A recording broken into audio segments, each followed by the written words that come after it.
This week saw the JSE losing almost 10% of its value in a single day, the worst crash since 1997. The all-share index closed 9.7% lower at 44,303 points.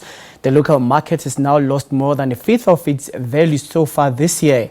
In other developments, mining production recorded a third consecutive annual increase in January of 7.5% year-on-year, while the impact of COVID-19 continues to ravage world markets.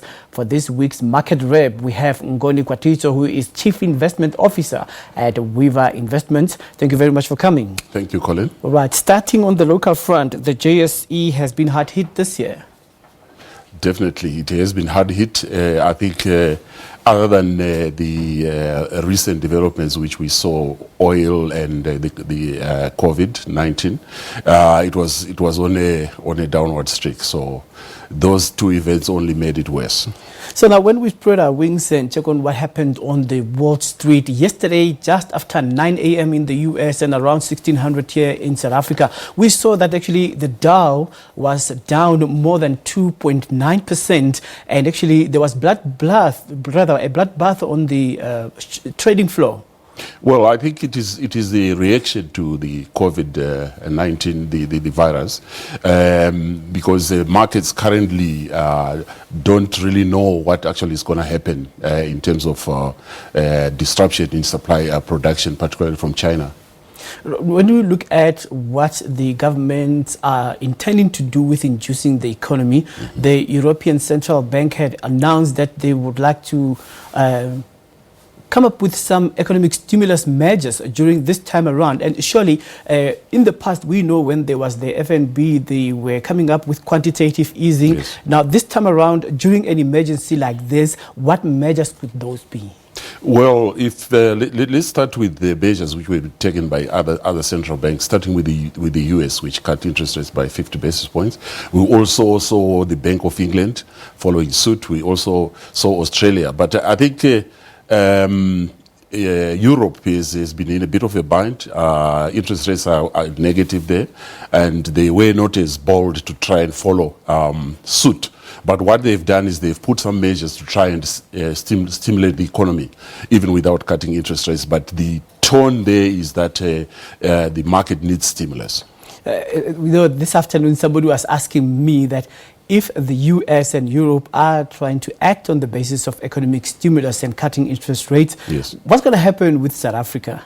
Well, there is pressure for South Africa to follow suit. I mean, as I said earlier, even before the virus outbreak and the rout of oil prices, our economy is already on its knees. We saw the numbers which came out last week, which indicated that almost every sector was in the negative, probably except for mining, and that there is a need for interest rate cuts. Inflation is low, and there is simply no demand out there. So I think that there is a lot of pressure for the Reserve Bank to cut interest rates as well. We expect them to follow suit. They are quite moderate. They like 25 basis points. Do you think they will target 50?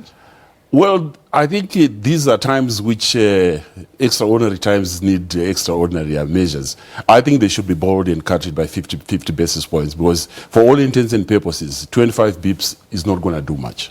And then when you look at the Asian markets, how have they been affected on the downside? Well, the Asian markets have just been following the trend of all the the offshore markets, the international markets.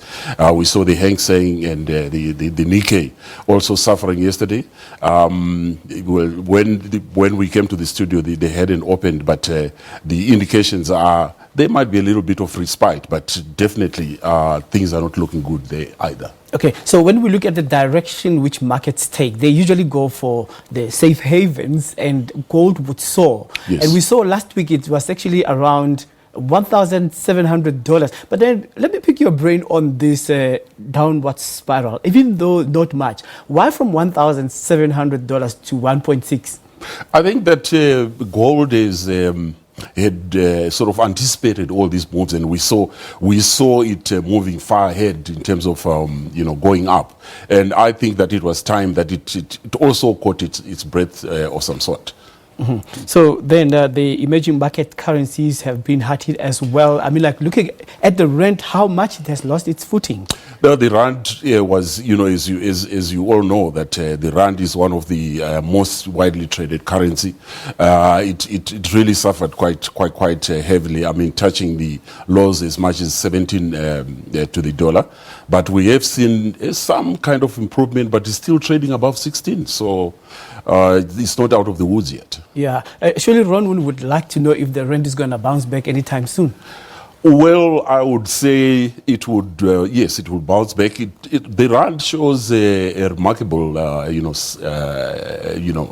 power to recover. I think we saw the move from 17 down to where it is right now. It was quite within a short time, moved back to sort of just above 16 level, which I said. All right. So now let's take a look at the mining, how the sector was affected. They showed some robust results in as far as the industry generally. Yes. But looking at Sibanye, well, it was really low at 22.6%, losing 692.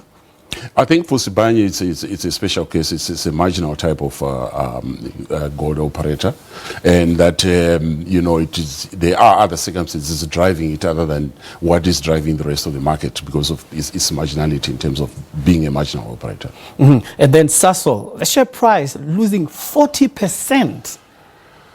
The story of Sasol is very sad, as we all know. And of course, first it was the Lake Charles story, which is all in the news, where they've been experiencing cost overruns.